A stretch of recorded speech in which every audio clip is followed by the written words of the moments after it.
Yes, this is patients come with severe vomiting with abdomen pain. ये patient जब भी admit हुआ तो हिस्ट्री में 15 डेज टू 10 डेज उसको इंटरमिटेंट वोमिटिंग था, बाद में सीवियर एब्डोमेन पेन था, एब्डोमेन डिस्टेंस था, and patient is not tolerating food, तो कॉन्स्टिपेशन उसका सिम्टम्स था।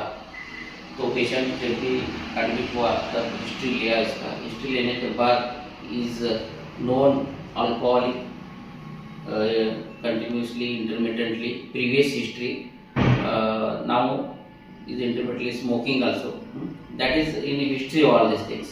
Then we studied these patients according to symptoms, तो उसको हमने डायग्नोस किया कि इस case of pancreatitis history of patient में जब भी गॉलस्टोन है, हिस्ट्री ऑफ अल्कोहलिक है, तो हम फर्स्ट जब एब्डोमेन पेन सीवियर होता है, वोमिटिंग होता है, तो we suspected it is chronic acute pancreatitis with chronic इस patients because of his same similarity symptoms showing for the diagnosis. Then we advise for these patients go for sonography. In sonography we see the cholelithiasis, that is gallstones. Then some suspected it may be pancreatitis, again go for the CT scan of abdomens. In this we see the atrophic pancreatic with multiple calcification in the head and body and minimum peripancreatic fat standing around the head of pancreas, suggestion of acute and chronic calcified pancreatitis and pseudopancreatic cyst also, cholelithiasis. In this all reports we seen in the CT scan of abdomen. Before that हम क्या किया, उसको पहला blood test किया, उसको blood test में भी serum amylase बढ़ा था, लिपेज बढ़ा था, तो उसको हम ट्राइग्लिसराइड भी चेक किया, कैल्शियम चेक किया, कैल्शियम भी बढ़ा था, ट्राइग्लिसराइड भी बढ़ा था। ये सब जो टेस्ट है, it is most indication is acute on chronic pancreatitis. And pancreatitis means क्या रहता है? पैंक्रेatitis इज द केस जो लोग कंटिन्यूअस एक्यूट पैंक्रेatitis जो होता है वो क्रोनिक पैंक्रेatitis होता है। एंड डिसीज ऑफ पैंक्रेatitis में आता है कि कैंसर आ सकता है, डक्ट ब्लॉकेज हो के सब कॉम्प्लिकेशन पैंक्रेatitis में पिक्चर हमको दिखता है। तो then pancreatitis means acute pancreatitis and chronic pancreatitis, इसको क्लासिफिकेशन किया है। एक्यूट में patients come with severe vomiting with abdomen pains and fever intermittents and history of alcohol, such like patient it we consider करते हैं कि acute pancreatitis, तो उसको serum amylase and liver function test, sonography करके patient को diagnose किया जाता है, लिपेज किया जाता है। तो after that we can start treatments. Acute phase में pancreatitis conservatively antibiotics and I fluid देने के बाद NBM रखने के बाद पेशेंट ऑटोमेटिकली कवर हो जाता है। बट इट क्रोनिक पैंक्रेatitis क्या होता है? कंटिन्यूस इंटरमिटेंट एब्डोमेन पेन हो जाता है और हिस्ट्री ऑफ उसमें कोरिलेटेड गॉलस्टोन रहता है, history of and intermittent alcoholic history रहता है। तो बेसिक जो पैंक्रियाज क्या काम करता है, पैंक्रियाज जो हमारे बॉडी का इंसुलिन जो बनता है वो पैंक्रियाज में बनता है, बीटा सेल्स जो रहते हैं वो इंसुलिन बना के हमका ग्लूकोज मेटाबॉलिज्म जो बॉडी में रहता है वो बैलेंस रखता है।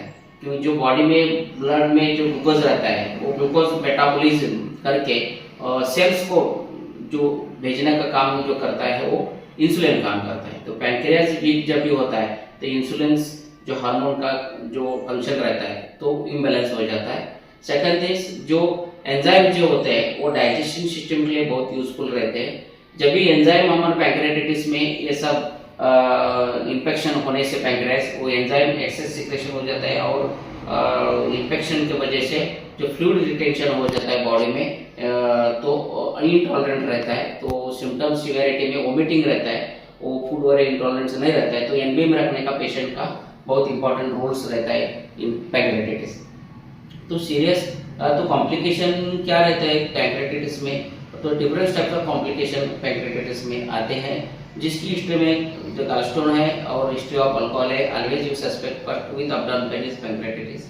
और इसको इन्वेस्टिगेशन क्या करना है, तो फर्स्ट ब्लड टेस्ट करो, ब्लड टेस्ट में सीरम अमाइलेज करो, सीरम लेपेज करो, सीबीसी करो, सीरम ट्राइग्लिसराइड करो, कैल्शिफिकेशन है तो कैल्शियम सीरम करो, बाद सीटी अपडाउन करवा ले लो। तो इंडोस्कोपिक करेक्शन सब कोई करता है तो उसको भी हम ट्रीटमेंट के एक पार्ट समझते हैं।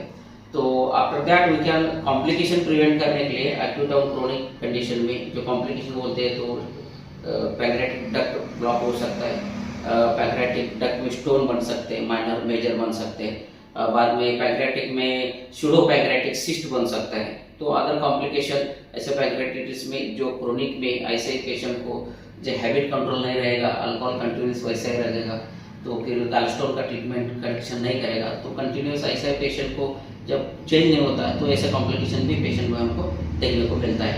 तो ऐसा कैसे क्रोनिक पैंक्रियाटिस हमको कैसा ट्रीटमेंट कर सकते हैं, तो इसमें बेसिक जो अपना मेंटेनिंग कॉज है वो अल्कोहल है और उसको मेंटेन करना पड़ेगा, इसलिए लाइफस्टाइल चेंज करना पड़ेगा और कंजर्वेटिव ट्रीटमेंट के लिए हम एनवीएम रखना पड़ेगा, एंटीबायोटिक्स दे के उसका आयुर्वेद दे के करेक्शन करके पेशेंट को क्रोनिक स्टेज में उसको रिकवरी कर सकते हैं। रिकरेंस से प्रॉब्लम हो गया, सिस्ट वगैरह मेजर रहेगा, साइज बड़ा रहेगा तो सर्जिकली भी करेक्शन करना पड़ता है।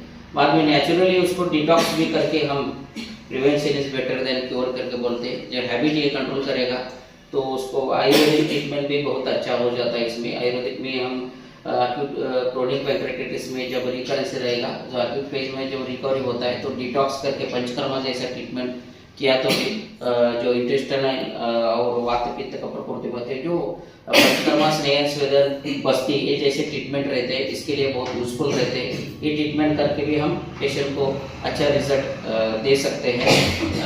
तो what we can say it is acute और क्रोनिक पैंक्रियाटिस। तो ट्रीटमेंट के लिए बहुत कंजर्वेटिव करके पेशेंट को रिकवर करके उसके लाइफस्टाइल में चेंज किया तो पेशेंट को 100% पैंक्रियाटिस में भी पेशेंट फील बेटर कर सकता है।